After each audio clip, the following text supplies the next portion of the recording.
Sara Inkpen, board member here at the Memorial University here in Old Harlow, but where are you originally from? I'm from a place called Shoal Harbour in Newfoundland, which for those that don't know is easterly in Newfoundland. It's outside St. John's. We call ourselves the hub of the East Coast. Why do you call yourself the hub of the East Coast? Well, I suppose I should say it's Clarenville and Shoal Harbour. It's kind of, two places, but it's a good stop when you're going across the province. There's a lot of good things there. It's a hub community that serves quite a lot of smaller communities around it. And obviously it's a good place to stop for petrol, that sort of thing when you're driving for hours and get a good meal and that sort of thing. So when you close your eyes Yes. and you think about where you're from, that home place, what images are coming up? Lovely valleys. I grew up in Shoal Harbour Valley, and there's a lovely river that runs through the valley and that sort of thing. Beautiful place to grow up, lots of space, lots of fresh air, lots of places to go running around and hiding when you're a kid, that sort of thing. Community as well, very strong, very family-oriented community. And in our previous interview with Lisa Fish, she mentioned community, a family, Yeah. and was that the same for you? Was it big families or relatives, etc.? Absolutely.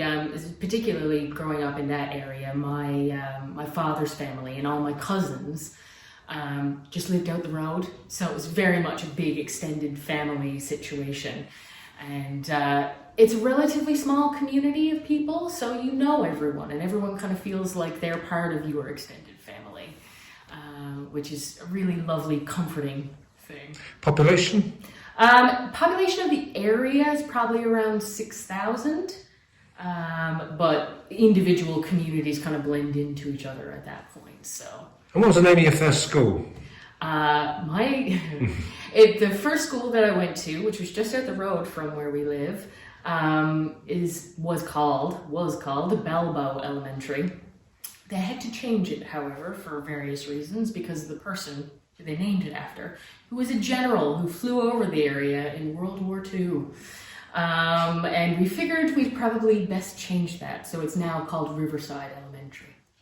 Oh, so was that sort of, what did the general do wrong? Was he not helping out?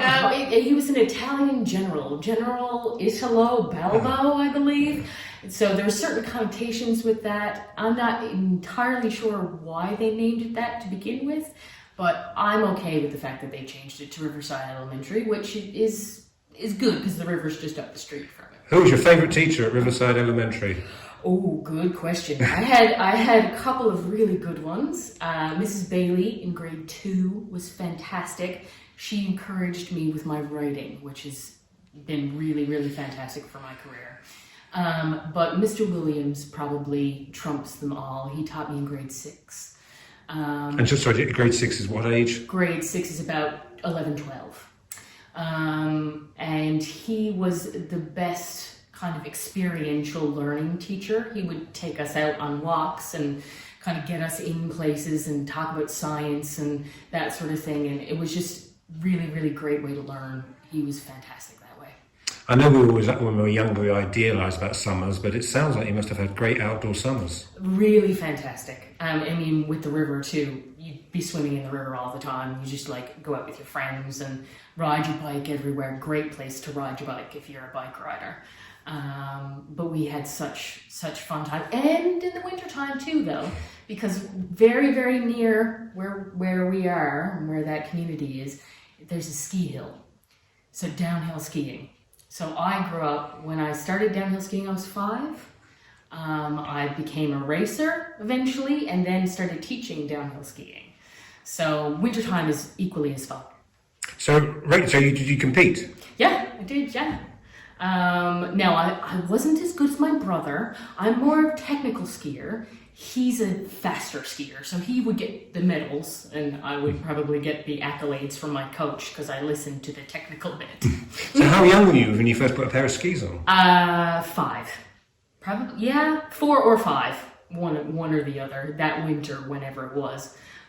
So, yeah, I learned really, really early and loved it. It was my favorite thing. Like, we'd get up really early on Saturday mornings, and my dad would cook us pancakes, and we'd have our pancake breakfast and then head to the hill, and then we'd grumble when we had to come home. Loved it. So was your skiing, forgive my ignorance of skiing, but as you can see it here in Harlow, it's a bit flat. Not a lot of skiing. No, not a skiing. Was this downhill skiing? Was it slalom? What did you do? We did a little bit of everything. Once I got into a racing environment, it was downhill, slalom, giant slalom, super giant slalom, super G for the people who know skiing. My favorite was giant slalom. That was my best event. Slalom itself, the really short turn version, was a little bit too intense for me. Okay, because this goes on YouTube and all over the world. How good was your? To be fair, how good was your brother? Oh, well, really good. Let's give him a name check. What's the name of your brother? Well, people wouldn't probably recognize his name or anything. But he will. He will. My brother Stephen Inkpen, he competed in Atlantic Canadian competitions and in Montreal and other places like that. He was good enough and he was dedicated enough. And actually, to this day, he keeps every pair of skis he's ever owned. And there's probably about 10 now pairs. They're all different. Some are short, some are long, some are backcountry skiing skis, some are, really professional racing skis that cost a load of money. So, yeah. Okay. This isn't your Harlow in partnership with Stephen Inkpen, so we'll move on. Moving on. Yeah. When's the last time you went back? The last time I went back, thankfully, obviously during the pandemic, I hadn't been able to as much as I would like to.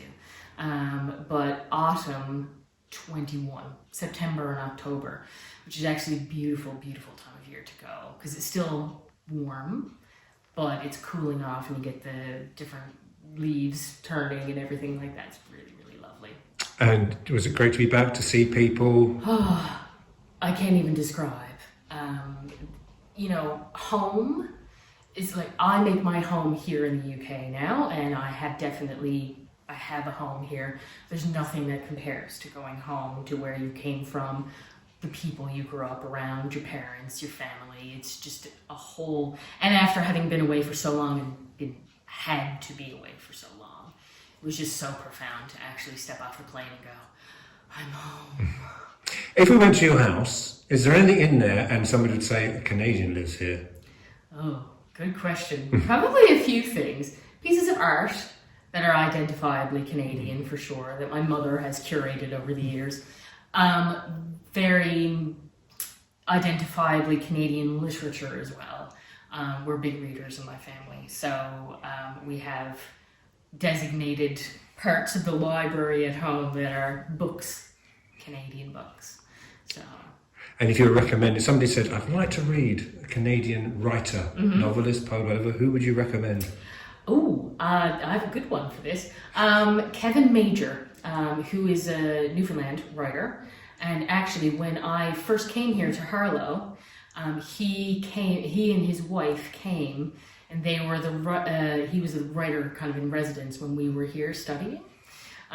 So he's written some really, really fantastic books. So I definitely recommend Kevin Major.